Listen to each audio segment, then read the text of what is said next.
Welcome back to Morning Express. It's now 25 minutes after 8 and it's time for Your Money on Tuesdays. We'll look at your money, but today we'd like to look at something rather different. Rather than your money directly, sometimes you need certain soft skills to ensure that you get that deal that you're looking for. For instance, if you walked into an interview room and you find 5 panelists, what are some of the things that you can say or cannot say? What are some of the tricks that you can use to ensure that you engage them and at the same time you're comfortable, they're comfortable without going overboard?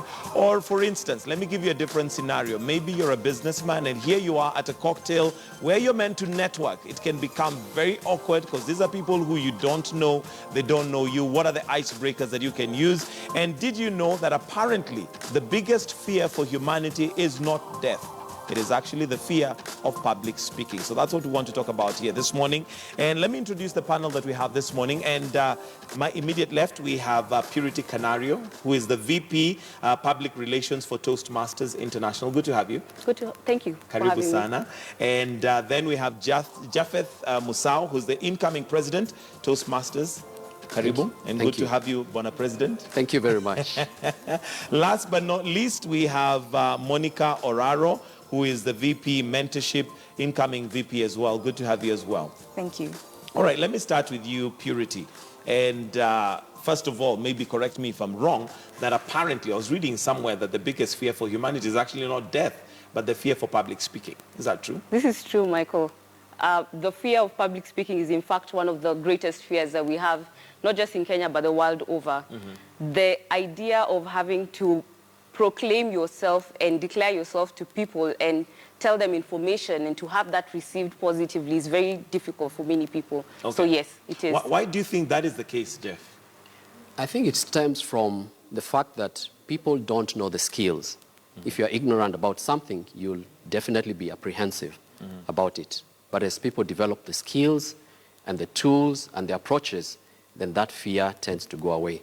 But don't mistake me, fear will always be there. Okay. There are only 2 types of speakers. There are nervous speakers and liars. Nervous speakers and liars. Okay, those who probably are lying that they're not nervous. Okay, and Monica, are there skills that we can develop over time to overcome that? Because I must say that for majority, just the fact that you're before people, that is already enough to tense you up, and sometimes even literally, like some people say, you stand up but your brain sits down at that time. So are there skills? There are loads of skills. For instance, when you walk into a room, you can smile. That will easily break the ice. Okay.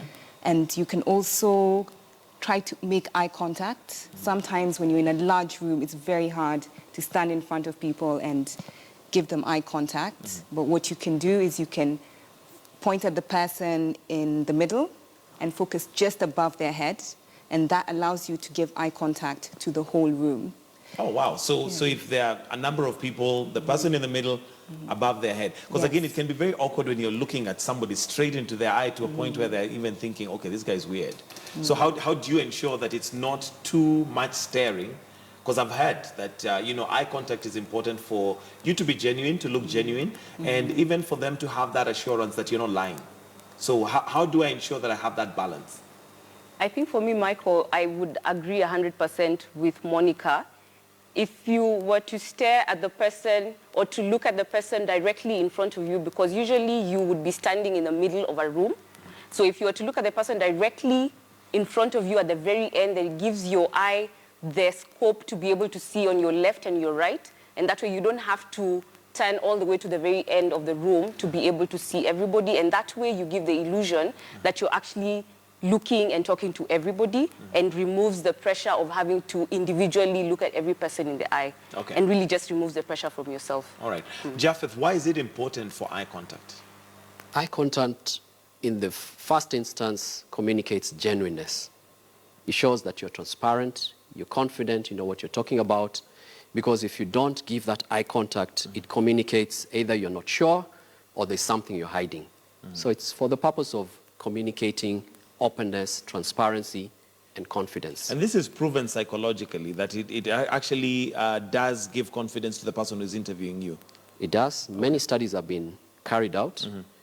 social studies, and most people genuinely feel that if this person doesn't look me in the eye, he must be lying. There's something not quite right. Okay, Monica, let's put this now in a scenario and give our viewers literally a scenario that they're likely to walk into. Let's first of all start with a job interview, which is normally very, very nervy, simply because here you are.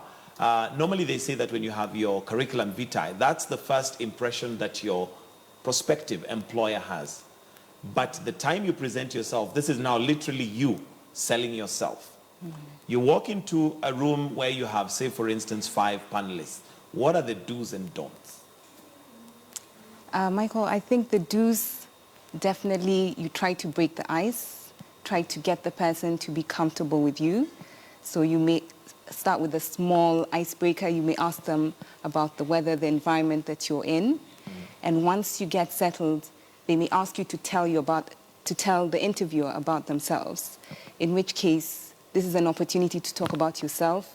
This is the easiest topic to talk about, and therefore the do there is to engage the interviewer in such a way that they're able to understand something about you.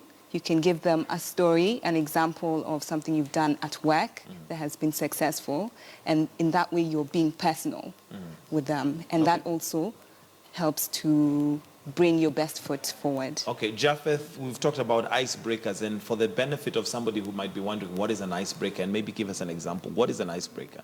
An icebreaker is a conversation starter, something that breaks the ice, literally, because especially if they're strangers, you really don't know how the other person is. You don't know where they're coming from. So an icebreaker literally breaks that ice, that chilly atmosphere that naturally happens when strangers come together. So it could be, like Monica rightly said, comment about the weather. On my way here, it suddenly started raining. I think Nairobi is becoming London. Say, oh yeah, have you been to London? And there the conversation picks on. So just something about within the context of either the city where you're in. And for you to be able to do that, you need to read widely, read the press, see the news. So it has to be something topical, something that's happening currently. Okay. Purity, she's talked, Monica has mentioned and talked about being personal. And sometimes there sometimes needs to be a line, especially given this might be your first interview. You don't want to go again overboard until people are left thinking, oh God, what is she on about? How do you draw that line? And when you talk about being personal, what stories do you give and what stories do you not give? I think first off, what I would want to say is, in the event that you have no icebreaker or you're feeling nervous, even the way that you present yourself really affects how you feel inside. It's not just about what you say, but really you can be able to trick your internal senses to be confident. And so even as you enter the room, if you're able to just smile at the interviewers, if you shake their hands, and even then if you have no icebreaker and you feel that you don't know the dividing line between what is acceptable and what is not, smile, shake their hands, and really what I find works is concentrate on the interviewer who looks the most friendly and really just direct your attention to them. And usually that goes a very long way. It helps you relax. It really does, especially where you find that you do not know the dividing line between what is appropriate icebreaker and what is not. Smile, don't cross your hands over your chest, and really just focus on the person who is going to give you confidence, and really because you'll always find someone who will be looking at you and encouraging you forward. Now, crossing over your hands is normally a very natural thing to do. Really It just is. comes literally, you don't even think about it, or crossing your legs or whatever. Why is that not good? Because really, for me, it's comfortable.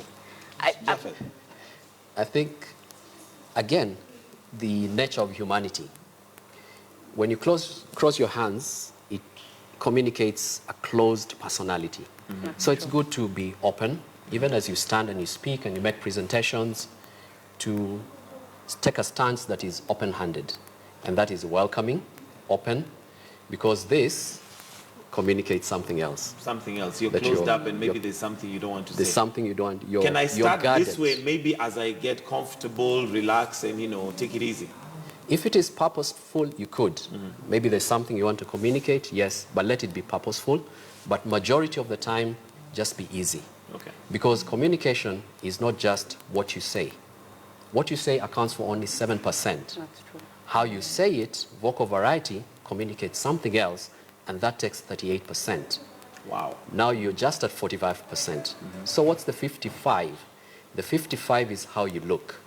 The way you're dressed, the way you stand, whether your hands are crossed or open, Body the gestures, body language accounts for staggering 55%. 55%. So in other words, what you're saying, if I'm correct, by the time I'm walking in, I'm already giving a full story, or I'm giving a story, one or the other. Monica, how do I walk into that place? Because, I mean, I am tense, I am nervous. First of all these eyes gaping at me, I am already, you know, at a place where I'm a little bit, I might be shaky.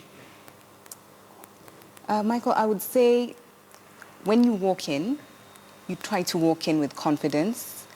And what will give you that confidence is having prepared beforehand and having to come up with a structure of how you're going to answer the questions in a rough way, not the exact words, but you give yourself an idea. Yeah? So for example, one recommended way is using the STAR method, the situation. What's a STAR method? The STAR method is when you describe a situation. For example, at work, you can say there was a time when one of the team members was not cooperating. And then you'll talk about T, the task. So the task would be to deliver a particular project. A is for action, the action you took. So maybe you went and spoke to that team member one-on-one, and you understood the situation that was preventing them from delivering. And R stands for result, which is what was the outcome once this team member came on board. So if you prepare yourself beforehand, when you walk into the interview, you'll just try to be relaxed. You'll know that whatever they ask you, you'll just use that simple method to answer the questions. Okay, Yeah. basically to communicate. Now, one of the things that you brought up, Purity, is handshake. And I think there is some who agree, others who don't agree with the handshake. Why is the handshake important? I think the handshake is important because it portrays first confidence, and it portrays that you're interested in what this person has called you to do. And for me, I find that it works because it's almost an icebreaker in itself. It shows I'm confident, I recognize the person in the room, I have shaken your hands, and now I am proceeding to Is it an African thing? Because handshaking is very natural for us, I think. In Africa, I'm not sure it is the same in a Western, setup. Yes, it's very much about culture. In Africa, I mean, if you don't shake a hand, you look cold. Yeah. So it's good to shake a hand. But again, also as you move into the room or wherever it is that you're meeting, you look at the people, you look at their demeanor, and that they're already communicating to you as much as you're communicating to them. So you'll be able to sense and know whether it's appropriate to shake a hand or not. So it's to be alert from the very get-go. Okay. All right, let's give a different scenario. And this now possibly would be cocktails, because this, again, is another place where you find you very awkward. Here you are alone. We tend to group with people who we know. And, of course, if you're networking, that really doesn't help, because networking really is about finding new connections, maybe for a business deal and all that. So in a setup where we have a cocktail, Japhet, how do I start off? How do I start off a conversation? Here we are, everybody's holding their drink, and, again, I'm sure we'll start with the icebreakers, but what are the icebreakers? Do I tell the lady, oh, you're looking fantastic? Then she'll think, what's wrong with this guy? What's an appropriate icebreaker? I think first where to start is always have a back pocket introduction, a way that you always introduce yourself to the other person that is interesting. You find most people introduce themselves by their names. I'm so-and-so, and then what follows is what they do. I'm so-and-so, I'm a banker, this is what I do. That's so common and so standard. You could find a very interesting way, alternative to do it, like a descriptive way of what you do. You could start like, you know how it happens in this industry and people struggle. You describe that thing that you do in a very interesting way, instead of just a boring, standard, usual kind of way. So it's to have like a back pocket prepared introduction that you use all the time. Okay, so again, this is going to preparation. Before you even go to the place, you kind of have prepared mentally what I'm going to, engage in. All right, in terms of now networking, what are some of the things that I should be looking out for? Because here we are as business, possibly business people, and really the whole point of us being there is to make that connection. I think like Japheth has said and Purity has said as well, you would have to research the people who are going to be there. So you have a general idea of their expertise and you can engage them on that level. But you should also be prepared to tell your story. And that's a great deal about what communication is all about. So once you're able to tell them and give them a vision of what your business is, what it does, how it can benefit, and that also comes from researching who will be there, then you're more likely to make a connection that will be beneficial for you after the event. Okay. Are there certain behaviors that possibly are not welcome, especially at the first instance? For instance, I've gone for functions where you'll find somebody laughs exceptionally loud. And it kind of brings attention, but not correct attention. What are some of those things that maybe you can highlight that possibly one should avoid? I think, Michael, again, I would have to speak from my personal experience. I find that the first thing that you need to do in any sort of cocktail or networking event is you must be able to understand the environment you're in and the people that you're talking to. At every cocktail table, you will find a diverse group of people. So you cannot apply the same situation or the same solution or rules to every table. So if you go to a table and there are boisterous people on that table, then you have to morph yourself into and adapt, because really if you're silent in a boisterous sort of environment, then really your voice gets eaten up and nobody will hear you. But then there are certain rules that cut across, for me, I think are beneficial to everybody. Speaking personal stories that are embarrassing to yourself and to those on the table is, for me, a no-no. It really, really is, because it embarrasses yourself and others, and that's where the phrase too much information comes from. TMI. TMI, right? So everyone's like TMI, yeah. TMI, yeah. But also I find, do not speak about polarizing topics as well, such as religion or politics or sexual matters, because they're so polarizing and people on the table could feel so varied about them. So if you're not in a political sort of networking group, then you would rather just avoid some of these conversations. What about issues maybe like football? Because those could also be people could be very emotional about them, but they're fun. I think you really do have to scope the environment and really the table that you're in. And I don't think it's a decision you can make in advance. You really just have to be able to weigh the environment and see that this is a group that would appreciate a political or a football conversation. But if you're not sure, my rule would be don't go towards a polarizing. Rule of thumb. If in doubt, don't. If you're in doubt, please do not. Do not. Okay, yes. Japheth, in terms of now scoping and understanding the kind of environment that you're in, what are some of the things that you look out for? Is it people's behavior? What is it that you look out for when you're trying to understand this is the place? Because obviously it looks like it's almost a mental game, because as you walk in, really you need to be aware of your environment and those that are in it. Yes, just like Purity has said, it's very important to know the kind of environment that you're in and to send out your feelers. And the golden rule is to mirror the person that you're talking to. If they talk a little bit fast, then you have to pace up, catch up with them. If they talk a little bit slower, then you slow down so that you're in sync and you're in the same tandem.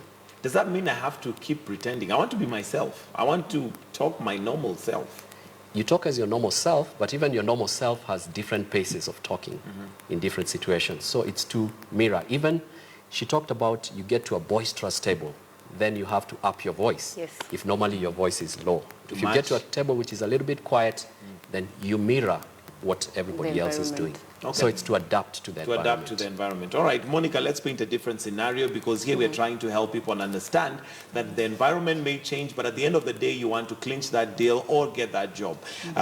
With, let's say, the more senior job, sometimes you may be required to do a presentation. You may be required to prepare a presentation that you're going to, have a panel look at. What are some of the things, rules that maybe you should follow as you prepare that presentation? Do I start with a joke, or do I go straight into straight into business? Well, Michael, I think you first have to assess the situation. I think as we've said previously. So you'd walk into the room and you'd be able to tell whether the group is ready for a joke or if they want you to get straight into it. But of course, you first introduce yourself, you get to know the people you're presenting to. While you're preparing, you also decide what your message will contain. And one of the recommendations that's made is you have 3 key points that you want to put across, and you talk around those 3 points. So you don't have a memorized presentation, but you just have maybe 3 or 4 cues, and you take your stories from those different cues, and you allow the audience or the people you're meeting with to also engage with you. Okay, Japheth, one of the areas that I suffer personally is in terms of speeches and timekeeping. Somebody will be given 5 minutes and they will go on and on and on to a point where even when they had a very nice introduction, they had a very good message in between, it is lost after now they have taken forever. How do we manage that? And how does one come up with a speech, for example, if you're doing a speech that is well timed, gets the message across, but does not go overboard? The first thing that you need to do is to have a key message within your speech. Once you have a key message, you can build around it. What that does is it gives you flexibility to fit it either within 2 minutes, 5 minutes, or 10. If you have only 2 or 1 minute, if you know what your key message is, then you don't have to overstretch it before you get around to the point. So number 1 is to have a key message. What is the core message of your speech? That gives you that flexibility. The second thing is to know your speaking rate. On average, people speak at 100 words per minute. If you've got 5 minutes, your speech should be around about 500 words. Okay. So when you write it on your computer, you're able to see at the bottom there the word count. Words, yes. So if you've got 5 minutes, if the text is more than 500 words, you're sure likely to overshoot. Then the third thing is to rehearse. When you rehearse, you'll be able to do your speech from start to finish, and you time yourself. Then you know my speech, yes, does fit within 5 minutes. Okay. So it's to have a core message, to rehearse, and to watch the word count. Purity, what's a reasonable timing for a speech? Or does it depend on the occasion and depends on the time given? Because I can be given 20 minutes, but really I only have content for 2.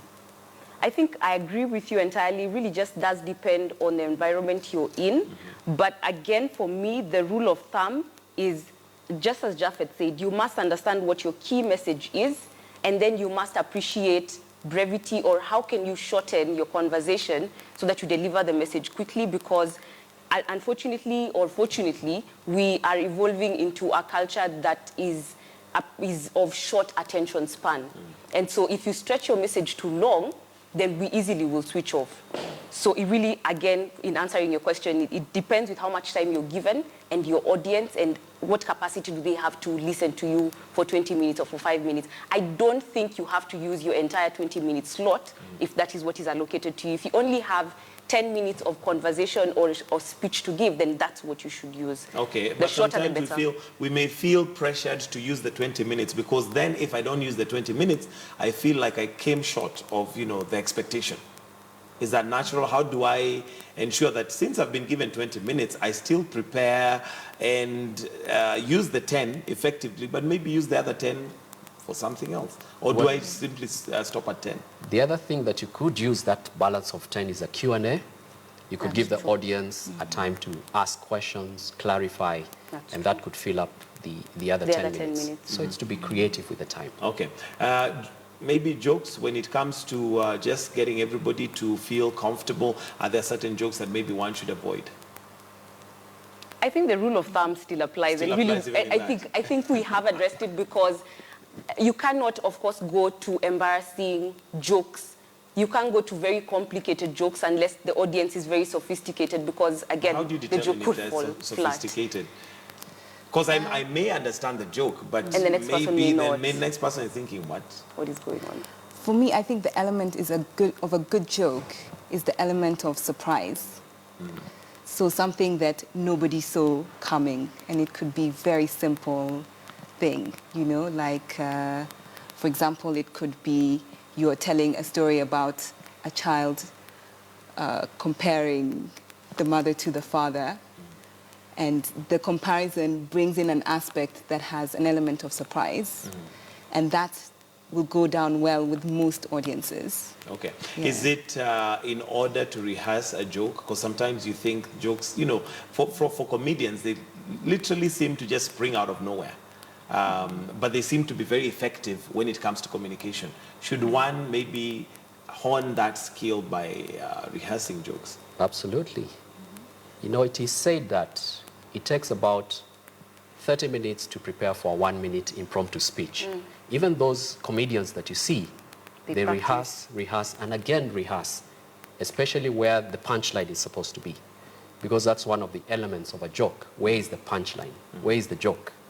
So they rehearse and make sure it comes out correctly in terms of pronunciation, tonality, eye contact, and they do it over and over again. So to answer you, yes, you need to rehearse. Prepare, and rehearse. I Okay. think if I can also just add, if you can use real-life examples of the audience you're in. So if you're talking to farmers, if you can craft a joke that farmers would relate to, then they're likely to find it funny. If you're talking to accountants and you tell them a mathematics or accounting joke, then they're likely to get. So really, it's easy to decipher the kind of joke you would give because you would know the crowd you're talking to. So just about cutting across which kind of audience am I speaking to? And contextualizing your joke to fit the crowd that is there. Yes, all right, let's talk a little bit about Toastmasters, Japheth, as the incoming president, because I know these are skills that you learn. What is it all about? What is Toastmasters all about? Toastmasters has the mission to enable people to become better communicators and leaders, in a nutshell. How we do that is by providing a learning environment within a club setting where it is friendly and supportive of the other members. And therefore, the key things that we learn in Toastmasters is communication and leadership. Okay. Toastmasters is an international organization that is made up of a network of clubs. It's been around for over 90 years, should be 91 years this year. In Kenya, it has been here for 30 years. Wow. Okay. And we do have about 10 clubs around Nairobi.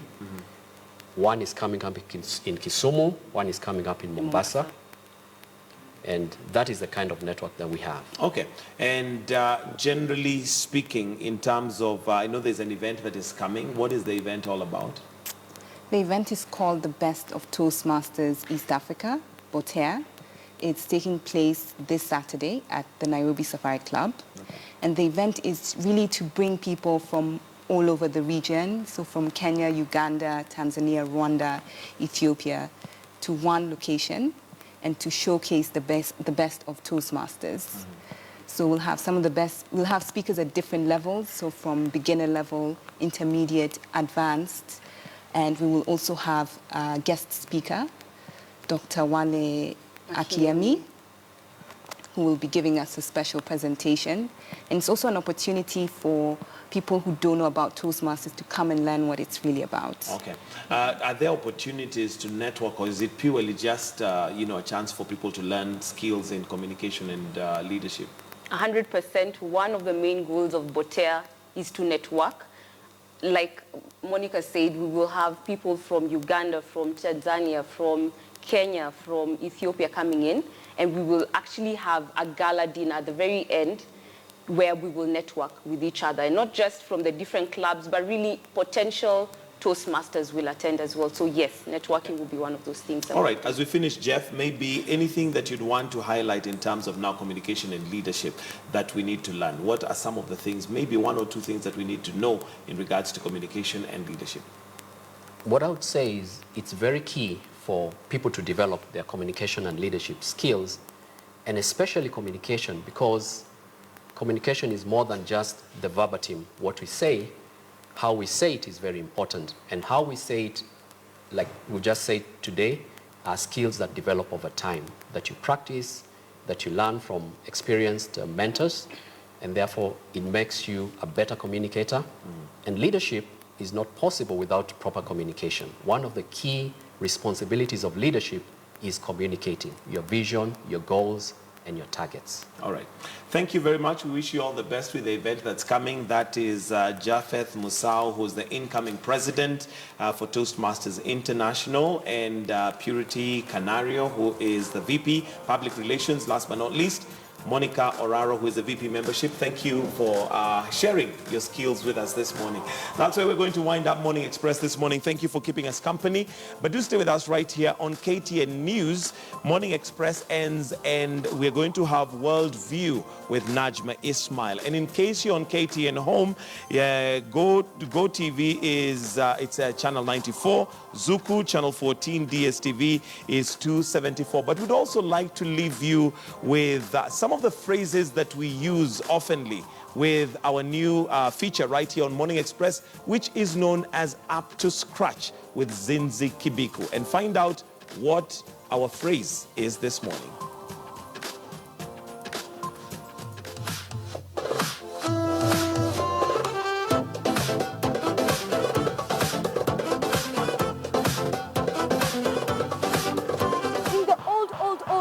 Asian days, okay, not that Asian, like during George Washington days, there were no cameras or selfie sticks. I don't even know how guys survived during those days. So in order for your image to be there, it was either sculpted or painted. Some of George Washington pictures show him standing behind a desk with one arm behind his back, or both legs showing and both arms. But what does a painting and arms and legs have to do with an image? Your guess is as good as mine.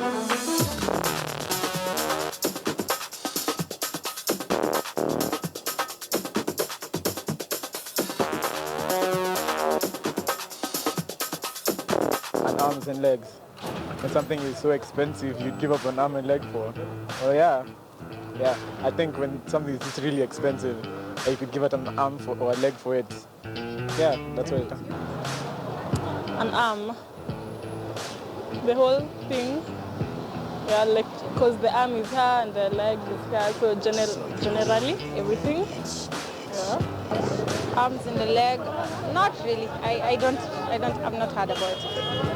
When somebody tells you you'll pay an arm and a leg, you'll pay a lot of money. A lot of money. Arms and a leg. I think I have heard of it, but I'm not too sure what I can say about arms and a leg. Arms and a leg. No. I've been able to answer that one. I think you're talking in riddles, and it's not very easy to know unless you are prepared and you've done the research, to get the answer, the real answer. It costs so much. It's literally costed an arm and a leg. So it will take a lot of you. Yeah. Arms and a leg. What they means? They are part of the creations. Okay. Hey, that is too difficult. See, they just mean part of the creation. As in, what they means? This one means defense. This one can mean your mode of transport or what?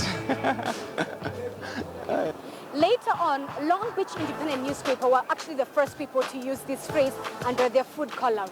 Okay, I'm getting a bit hungry here, but stick with me. Now, under that food column, they had the phrase, 10 ways a homemaker can say Merry Christmas without it having to cost you an arm and a leg. And that, my friends, is the meaning of an arm and a leg. My name is Zinzi Kibiku. Thank you so much for watching.